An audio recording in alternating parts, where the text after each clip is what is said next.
اور یقین ہے کہ وہ اچھا ہی کرے گا.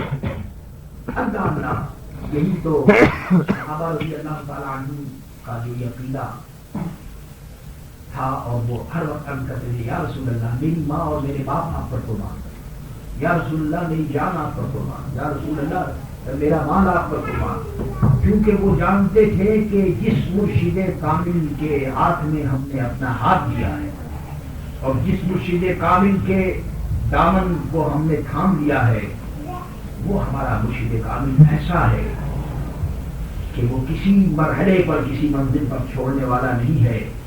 میرے عزیزوں میرے دوستوں، جب آدمی کسی کے سپرد ہو جاتا ہے تو اب عزت، اپنی عزت جو ہے یہ اس کے ہاتھ ہوتی ہے. مثلا میں آپ سے عرض کروں کہ کتا، میں بہت معمولی مثال دے رہا ہوں تاکہ آپ سمجھ لیں. کتا جو ہے ایک معمولی سا جانور ہے، حقیقی سا جانور ہے. اگر بیلٹ ہو اور بیلٹ اس کے گلے میں لگا ہوا ہو اور کتے کی زنجیر کتے کے مالک کے ہاتھ میں ہو اور وہ جا رہا ہو، تو اب ایسے کتے کو کوئی آدمی چھیڑنے کی کوشش نہیں کرے گا. کیونکہ کتا اگرچہ ایک حقیر جانور ہے، لیکن اس وقت یہ نہیں دیکھا جائے گا کہ یہ کتا ہے، بلکہ یہ دیکھا جائے گا یہ کس کا کتا ہے، اس کی زنجیر کس کے ہاتھ میں ہے. کیونکہ جس کے ہاتھ میں اس کی زنجیر ہوگی دیکھا اس کو جائے گا، ویلو اس کی ہوگی، ریسپیکٹ اس کا ہوگا. کیونکہ ایک بڑے آدمی کے ہاتھ میں زنجیر لیے ہو جائے، اب وہ یہ نہیں دیکھے گا کہ یہ کتا ہے یا کیا ہے. میرے عزیزوں میرے دوستوں، ہمارا بھی کچھ یہی حال ہے. ہم اچھے ہیں، برے ہیں، جو کچھ ہیں وہ اپنی جگہ پر ہے. لیکن جب ہم نے اپنی غلامی کی زنجیر کسی کے ہاتھ میں دے دی تو اب معاملہ جو ہے وہ ہماری ریسپیکٹ کا اور ہماری کامیابی کا اور سارا دار و مدار اس پر ہو گیا کہ جس کے ہاتھ میں ہماری زندگی ہے. لیکن ایک شرط ہے، یاد رکھو. اب دیکھیے کتے سے میں آپ سے کیا کہوں، یہ عجیب و غریب جانور ہے، اور صوفیاء کرام نے اس کے متعلق بہت سی باتیں کی. اس کے لیے شرط ہے، مالک کتے کا جو مالک ہوتا ہے اور جس کے ہاتھ میں کتے کی زنجیر ہوتی ہے، جدھر جدھر وہ جاتا ہے کتا بھی ادھر ہی بن جاتا ہے. ایسا نہیں ہے کہ وہ جائے ایسٹ میں تو کتا کہے کہ میں ویسٹ میں جاؤں گا، ایسا نہیں ہوتا. جس راستے پر وہ جائے گا اسی راستے پر کتا جائے گا، جدھر وہ جائے گا ادھر کتا جائے گا. تو معلوم یہ ہوا کہ غلامی کی شرط یہ ہے کہ جدھر آقا ہو ادھر غلام ہو. اگر غلام کی راہ اور ہے اور آقا کی راہ اور ہے تو پھر یہ جھوٹ ہے، فریب ہے. یہ اسٹینڈرڈ جو ہے یہ کتے سے بھی پھر گرا ہوا ہے جی. اور وہ اب کتا بیچارہ مالک کے ہاتھ میں جب وہ کھانا دے دے گا. اچھا، اور پھر یہی نہیں، اللہ اکبر، یہ جانور تو عجیب و غریب ہے، حفاظت کرتا ہے، مالک کی جان اور مال اور دروازے کی حفاظت کرتا ہے. میرے عزیزوں میرے دوستوں، ہمیں بھی چاہیے کہ ہمارے بزرگوں نے جو ہمیں دولت دی ہے ہم اس کی حفاظت کریں. ایمان کی دولت ہے، عقیدت کی دولت ہے، عمل کی دولت ہے، ہم اس کی حفاظت کریں. تو بات یہاں چلی تھی کہ بک جانا.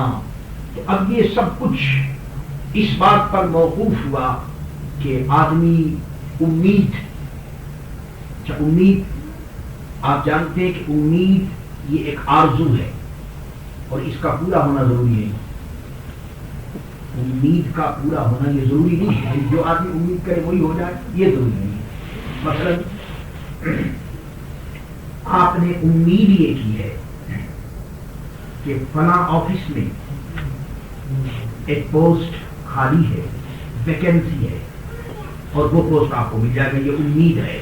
اخبار میں آپ نے دیکھا، آپ نے اپلیکیشن لکھ دی اور ڈال دی کہ بھائی وہ جگہ مجھے مل جائے، یہ امید ہے. لیکن یہ ضروری نہیں ہے کہ آپ کی امید پوری ہو جائے، یعنی یہ کہ آپ اس امید میں کامیاب ہو جائے یہ ضروری ہے. لیکن ہیڈ آف دی ڈپارٹمنٹ اگر آپ کے فیور میں ہو، جس محکمے میں آپ کی اپلیکیشن نہیں ہے اور جو پوسٹ آپ لینا چاہتے ہیں وہ ہیڈ آف دی ڈپارٹمنٹ اگر آپ کے فیور میں ہو، تو اب بتائیے وہ امید کتنی کمی ہوگی. امید تو وہاں بھی ہوگی لیکن وہ بڑی قوی ہوگی، کیونکہ معلوم ہے کہ سارا معاملہ اس کے ہاتھ میں. یہاں بھی معاملہ فمن کان یرجو لقاء ربہ، جس شخص کو رب سے ملنے کی امید ہو، اب امید ظاہر ہے کہ سبھی کو ہے، لیکن اب دیکھنا یہ ہے کہ اس امید میں وہ کون سی ذات ہے ہمارے فیور میں کہ جس کے نتیجے میں ہمیں رب سے لقاء اور رب سے ملاقات ہوگی۔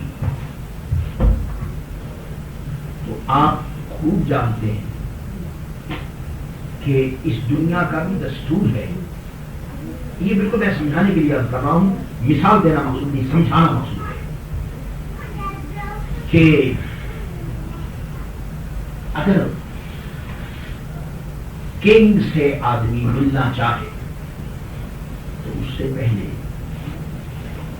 پروٹوکول کے مطابق پرائم منسٹر یا منسٹر سے ملنے کے بعد وہ ہیڈ آف دی اسٹیٹ اور کنگ تک جاتا ہے۔ پروٹوکول میں یہ ضروری ہے، ڈائریکٹ وہ نہیں جا سکتا۔ یہاں دیکھیں قرآن نے کہا کہ لقاء رب کی امید ہے، اور یہ لقاء رب کہاں ہوگی؟ قیامت میں ہوگی، اور قیامت میں جنت میں جانے کے بعد ہوگی۔ تو اس لقاء رب سے، لقاء رب ان کو ہوگی کہ جن کو لقاء حبیب ہو۔ خوب یاد رکھیں، حبیب کی کافروں کو لقاء رب نہیں ہوگی کیونکہ وہ حبیب کی لقاء سے وہ محروم ہے۔ تو لقاء حبیب یہ اصل میں راہ ہے، سینہ ہے لقاء رب کا۔ اور یہ میں نہیں کہتا، خود سرکار دو عالم صلی اللہ علیہ وسلم فرماتے ہیں، اللہ اللہ ارشاد فرمایا کہ من رانی قدرات حق، وہ خود ہی فرماتے ہیں کہ جس نے مجھے دیکھا اس نے حق کو دیکھا۔ تو اب صوفیہ اور علماء فرماتے ہیں اس کے دو معنی، ایک تو معنی یہ ہے کہ جس نے مجھے دیکھا اس نے مجھے ہی دیکھا، اور ایک معنی یہ ہے کہ جس نے مجھے دیکھا اس نے میرے پیدا کرنے والے کے جمال کو دیکھا۔ تو معلوم ہوا کہ لقاء رب، لقاء محمد رسول اللہ، جب تک محمد رسول اللہ کی لقاء نہیں ہوگی رب کی لقاء ہوگی۔ اور لقاء رب تو میرے دوستوں ہوگی جا کر کے جنت میں ہوگی نہیں، مگر یہاں لقاء حبیب کا معاملہ یہ ہے کہ قبر میں جاتے ہی پہلا مرحلہ آ جاتا ہے لقاء حبیب کا۔ ان کے متعلق وہاں قبر میں یہ نہیں کہا جائے گا کہ تم لقاء رب کی بات نہیں کی جائے گی، بلکہ یہ کہا جائے گا کہ ما تقول بحق هذا الرجل، یہ جو انسان کامل اور مرد کامل تمہارے سامنے موجود ہیں، ان کے متعلق کیا کہتے ہیں؟ اچھا، اور یہ عجیب بات ہے کہ یہ حدیث آپ ہزاروں اور لاکھوں مرتبہ ہم لوگ سنتے رہتے ہیں، سبھی کو معلوم ہے، لیکن الحمدللہ منافق بھی اس کو سنتا ہے، جانتا ہے، لیکن معرفت ان لوگوں کو حاصل ہوگی جو یہاں مومن ہے، منافق کو نہیں ہوگی۔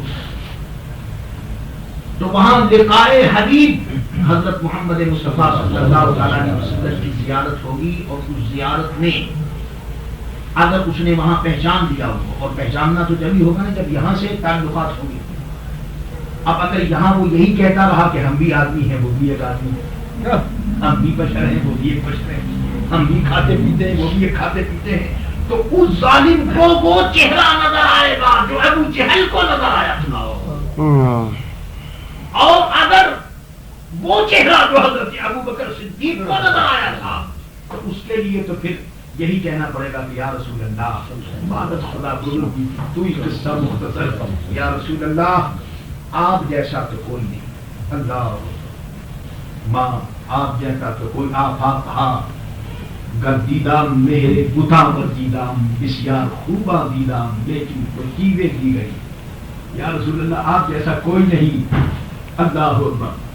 حضرت جبریل امین کی وہ رپورٹ آپ نے پڑھی ہوگی کہ قلبت الارض مشارقها ومغاربها فلم ارى رجلا افضل من محمد صلی اللہ علیہ وسلم، ہم نے زمین کی پستیوں کو اور آسمان کی بلندیوں کو سبھی کچھ میں نے دیکھا، لیکن اے اللہ کے رسول آپ سے افضل کسی کو نہیں دیکھا۔ اب یہ دیکھیے کہ لقاء رب اور لقاء حبیب، اور لقاء حبیب کی جو امید ہے، لقاء اسی آدمی کسی سے ملاقات جب کرتا ہے، یہ ملاقات کی امید جب ہوتی ہے جب محبت ہو، محبت کے بغیر تو ویسے بھی ملاقات نہیں ہوتی، جب محبت ہوگی جب تو ملاقات ہوگی۔ تو میرے دوستو سارا معاملہ یہاں پر آ کر نکلا کہ یہ جو لقاء رب کی جو امید ہے یہ موقوف ہے محبت پر. جب محبت ہوگی تو پھر لقائے رب، اور لقائے رب سے پہلے اللہ اکبر لقائے حبیب حضرت محمد مصطفیٰ. یہی وجہ ہے کہ حضرت بلال حبشی رضی اللہ تعالیٰ عنہ کے انتقال کا جب وقت آیا تو سارے لوگوں نے رونا شروع کیا. اے عاشق رسول آپ دنیا سے جا رہے ہیں، ہوگا کیا؟ تو سارے لوگ رو رہے تھے، ان کی بیوی بھی رو رہی تھی اور یہ ہنس رہے تھے. تو لوگوں نے پوچھا کہ حضرت آپ کیوں ہنستے ہیں؟ تو انہوں نے کہا میں اس لیے ہنس رہا ہوں اور خوش ہوں کہ کل میں اللہ کے پیارے نبی کی لقا کروں گا اور ان کے صحابہ سے میری ملاقات ہوگی. یہ ہے لقائے حبیب. تو میرے دوستو لقائے حبیب کے لیے محبت شرط ہے. اور ویسے بھی آدمی ملاقات اسی سے کرتا ہے جس سے تعلقات، اور دشمن سے کوئی تھوڑی ملا کرتا ہے. دشمنوں سے ملاقات نہیں کرتا، ملاقات دوستوں سے ہوا کرتی ہے. ملاقات کے لیے دوستی شرط ہے. تو فمن کان یرجو لقاء ربہ، تو بات یہاں تھی کہ اللہ کی لقاء کے لیے حضرت محمد مصطفیٰ صلی اللہ تعالی علیہ وسلم کا وسیلہ. ایک صحابی یہاں کرتے ہیں یا رسول اللہ جب دنیا میں یہ حال ہے، اے اللہ کے حبیب تو آخرت میں کیا ہوگا؟ آخرت میں تو آپ بہت دور ہوں گے، تو ہم آپ کو کیسے دیکھیں گے؟ یا رسول اللہ یہاں تو بغیر آپ کے ہم رہ نہیں سکتے.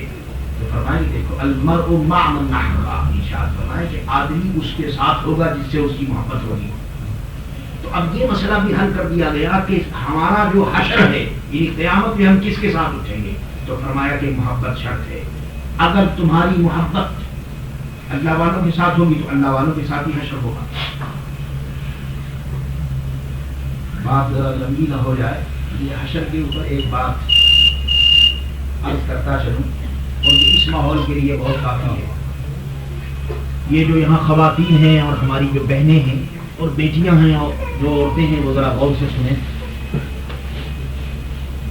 یہ واقعہ ہے ہندوستان کا کہ اللہ تعالیٰ نے وہاں ایک انگریز لڑکی کو ایمان کی توفیق عطا فرمائی. اور انگریز لڑکی وہ بہت بڑے آفیسر کی لڑکی تھی، کمشنر کی لڑکی تھی جس کو ایمان کی توفیق ملی.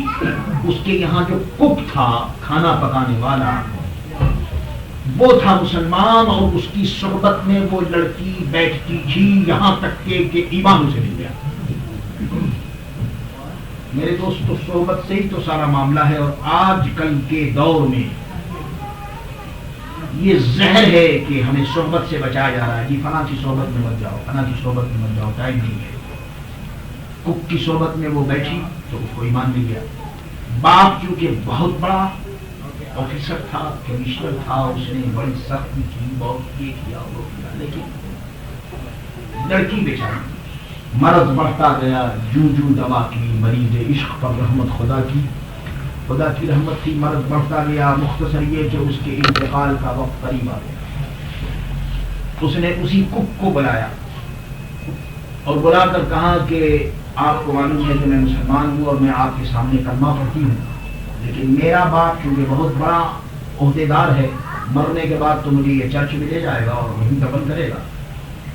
تو آپ سے مجھے یہ امید ہے کہ میری موت کے بعد آپ بھی آئیں اور میری قبر دیکھ لیں، جہاں یہ کرسچن وارڈ میں اور سیمیٹری میں جہاں یہ دفن مجھے کرے گا وہ دیکھ لیں، اور مجھ سے آپ وعدہ کریں کہ مرنے کے بعد میری لاش کو نکال کر مسلمانوں کے قبرستان میں آپ دفن کر دیں گے. وہ زمانہ میرے دوستو اچھا تھا. وہ کک بھی ایسے ہی تھا، اس نے وعدہ کر دیا کہ ٹھیک ہے. خان صاحبہ نے وعدہ کر دیا کہ بیٹی تم گھبراؤ نہیں، یہ میں وعدہ کرتا ہوں کہ جہاں تمہیں وہ دفن کریں گے ہم رات کو تمہاری لاش نکال کر کے اور مسلمانوں کے قبرستان میں تمہیں دفن کر دیں گے. اور یہ بہت بڑا وعدہ تھا، یہ کرنا آسان نہیں ہے.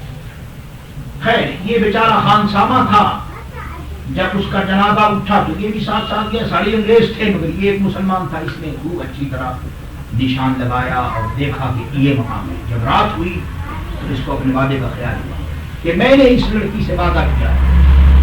رات تاریکی میں وہ آیا اور کچھ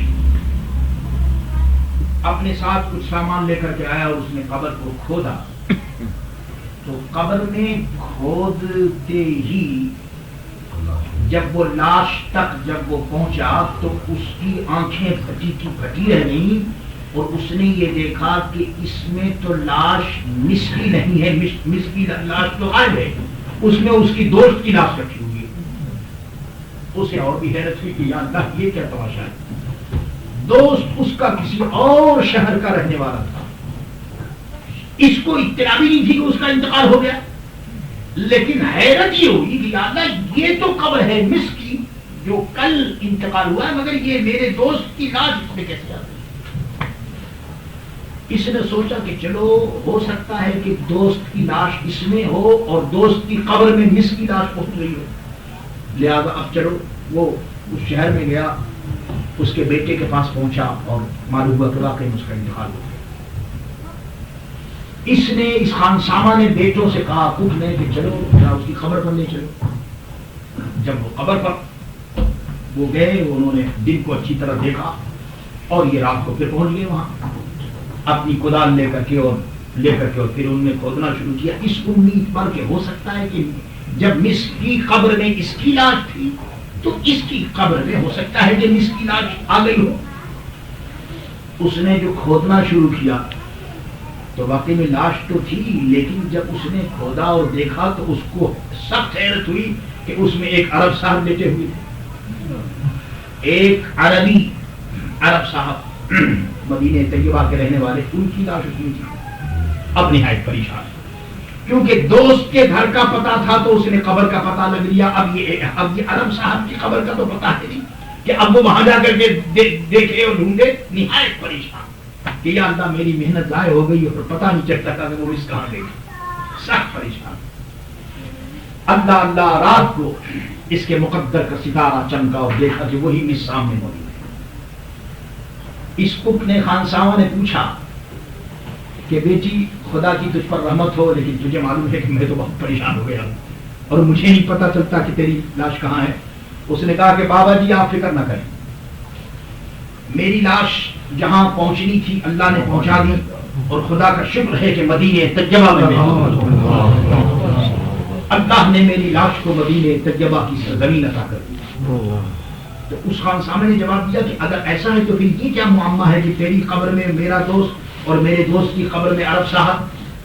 تو اس لڑکی نے جواب دیا کہ میرے بزرگ بات یہ ہے کہ جس کی جیسی نیت تھی ویسے ہی اس کو جگہ مل گئی. یہ جو آپ کا دوست ہے جو میری قبر میں ہے اس کو انگریزوں سے بڑی محبت تھی،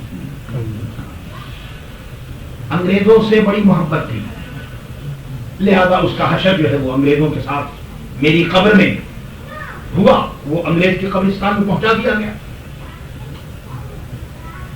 میری مقدس بہنوں ذرا سوچنے کی بات ہے کہ تمہیں کس سے محبت ہے.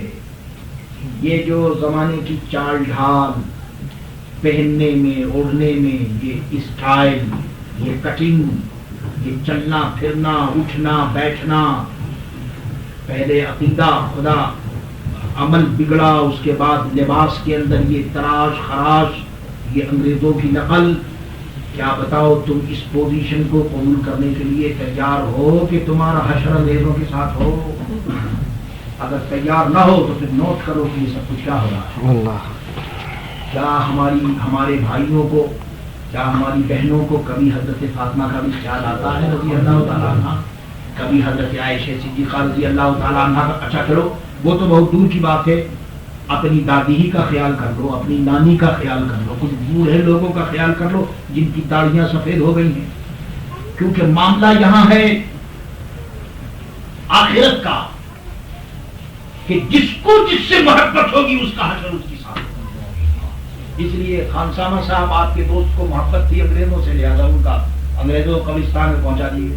تو انہوں نے کہا کہ اچھا صاحب تو یہ اور میرے دوست کی قبر میں یہ عرب صاحب کیسے آ گئے؟ تو اس کا جواب انہوں نے دیا کہ یہ عرب صاحب جو مدینے کے رہنے والے ہیں ان کو ہندوستان جانے کا بہت زیادہ شوق تھا. کہتے تھے کہ ہندوستان میں بہت عقیدت مند لوگ ہیں، تو اب یہ ہندوستان جانے کا بہت زیادہ شوق تھا تو اس لیے مرنے کے بعد ہندوستان میں آ گئے.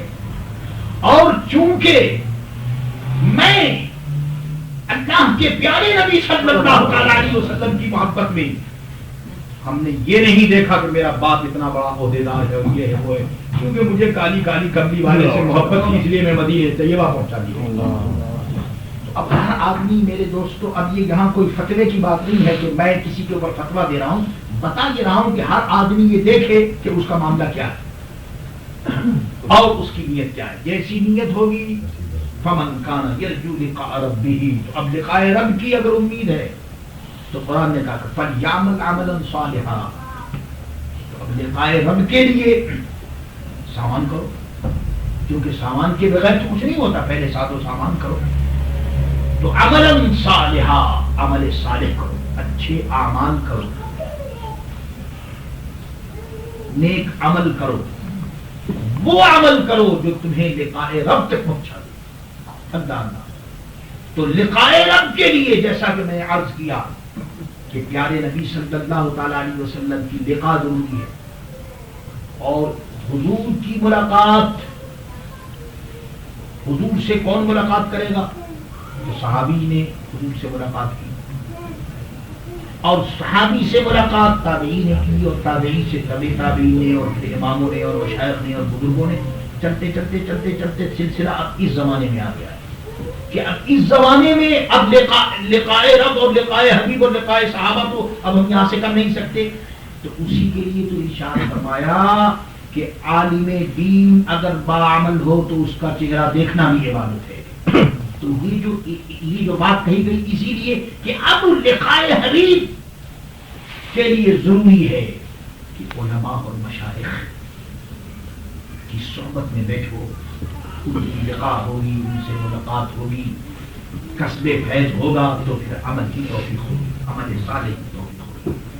عمل صالح کے لیے ضروری ہے کہ صحبت صالح ہو۔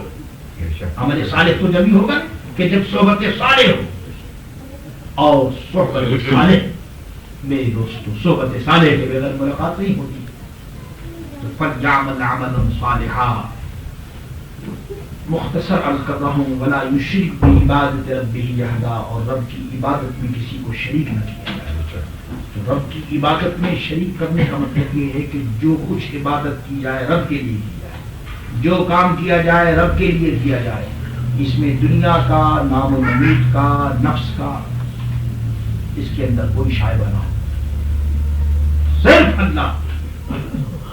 اور ایسے لوگوں کا مقام بہت اونچا ہے، الحب فی اللہ والبغض فی اللہ، محبت ہو تو اللہ کے لیے اور بغض ہو تو اللہ کے لیے، اللہ کے لیے ملنا ہو تو اللہ کے لیے اور بچھڑنا ہو تو اللہ کے لیے۔ آپ نے صحابہ کو نہیں دیکھا یہ لوگ کیسے قوم پرست تھے، لیکن جب محمد رسول اللہ صلی اللہ علیہ وسلم کی بارگاہ میں آ گئے تو پھر ان کے یہاں کوئی رشتہ داری نہیں، سارے رشتہ دار الگ، کچھ نہیں، بس جو حضور کا ہے وہ میرا ہے، جو حضور کا نہیں وہ کسی کا بھی نہیں۔ پھر آپ نے دیکھا کہ وہ ساری رشتہ داریاں ان کی ختم ہو گئی، بیٹا باپ کے مقابلے میں تلوار لیے کھڑا تھا، اور باپ بیٹے کے مقابلے میں تلوار لیے کھڑا تھا۔ یہ سب کچھ میرے دوستو اس لیے تھا کہ ان کی محبت کا معیار اللہ کے رسول کی ذات سے بنتا۔ عبداللہ ابن ابی رئیس المنافقین سے کون نہیں واقف، انہی کے صاحبزادے جو مسلمان ہو گئے تھے، انہوں نے باپ کو مدینہ طیبہ میں پکڑ لیا، مدینہ طیبہ کے دروازے پر، اور کہا کہ اے باپ میں تیرا بیٹا ہوں، مگر میں تیری گردن آج مار ڈالوں گا، تجھے میں قتل کر دوں گا۔ اس نے کہا کہ یہ صحابی ہے پیارے نبی کو اور یہ مجھے مار ڈالے گا۔ اس نے وقت سے یا رسول اللہ، منافق تھا مگر وہاں سے حضور کو اس نے مدد کے لیے طلب کیا اور کہا کہ یا رسول اللہ یہ مجھے مار ڈالے گا، یہ میرا بیٹا ہے، اور میں کہتا ہوں کہ مسلمان ہوں مگر اس کو میرے ایمان پر اور اسلام کے اوپر اعتماد نہیں ہوتا اور یہ مجھے مار ڈالے گا۔ تو بیٹے نے، آپ کو معلوم ہے کیا کہا؟ بیٹے نے کہا کہ تو نے ہمارے پیارے نبی صلی اللہ تعالی علیہ وسلم کو گالی دی اور تو نے اپنی ناپاک زبان سے پیارے نبی صلی اللہ تعالی علیہ وسلم کو معاذ اللہ ثم معاذ اللہ ذلیل تو نے کہا ہے۔ اے عبداللہ ابن ابی، میں تیرا بیٹا ہوں، میں تجھے مار ڈالوں گا۔ تو حضور نے فرمایا کہ چھوڑ دو، یہ تمہارا باپ ہے، تم اگر مار ڈالو گے تو لوگ کہیں گے کہ یہ پیارے نبی صلی اللہ تعالیٰ علیہ وسلم کے جو صحابہ ہیں وہ اپنے باپ کو مار ڈالتے ہیں، چھوڑ دو۔ اس نے عرض کیا یا رسول اللہ، آپ کہتے ہیں چھوڑ دو تو چھوڑ تو دوں گا، لیکن اس وقت چھوڑوں گا جب یہ اپنی زبان سے یہ کہے کہ میں ذلیل ہوں اور محمد رسول اللہ صلی اللہ علیہ وسلم جب تک یہ اپنے آپ کو ذلیل نہیں کہے گا اور یا رسول اللہ آپ کو عزت والا نہیں کہے گا، میں چھوڑ کر مارنا یہ دیکھا آپ یہ مسلمان کی برادری تو ایک ہی ہے بس، اور وہ مسلمان کی برادری یہ ہے کہ لا الہ الا اللہ محمد رسول اللہ، یہ انٹرنیشنل برادری ہے اور یہ وہ برادری ہے کہ جس کے متعلق صحابی بیٹھے ہوئے تھے آپس میں باتیں کر رہے تھے، کسی نے کہا کہ میرے باپ کا نام یہ ہے، کسی نے کہا میں عربی ہوں، کسی نے کہا میں قریشی ہوں، کسی نے کہا میں ہاشمی ہوں، کسی نے کہا میں مطلبی ہوں، کسی نے کہا کہ میرا باپ ایسا تھا، دادا ایسا تھا، یہ سارے آپس میں باتیں کر رہے تھے۔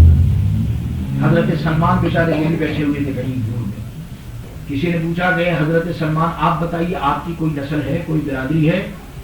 فرمایا کہ میری برادری تم پوچھتے ہو، میری نسل؟ فرمایا کہ انا سلمان ابن الاسلام، میں سلمان ہوں اور اسلام کا بیٹا ہوں۔ خلاص حضور نے جب یہ بات سنی فرمایا کہ اے سلمان سب پر تم بازی لے گئے۔ تو میرے دوستو اصل میں یہ ساری رشتہ داریاں اور یہ ساری محبتیں تو اس وقت ہیں کہ جب کہ پیارے نبی حضرت محمد مصطفیٰ صلی اللہ علیہ وسلم سے رشتہ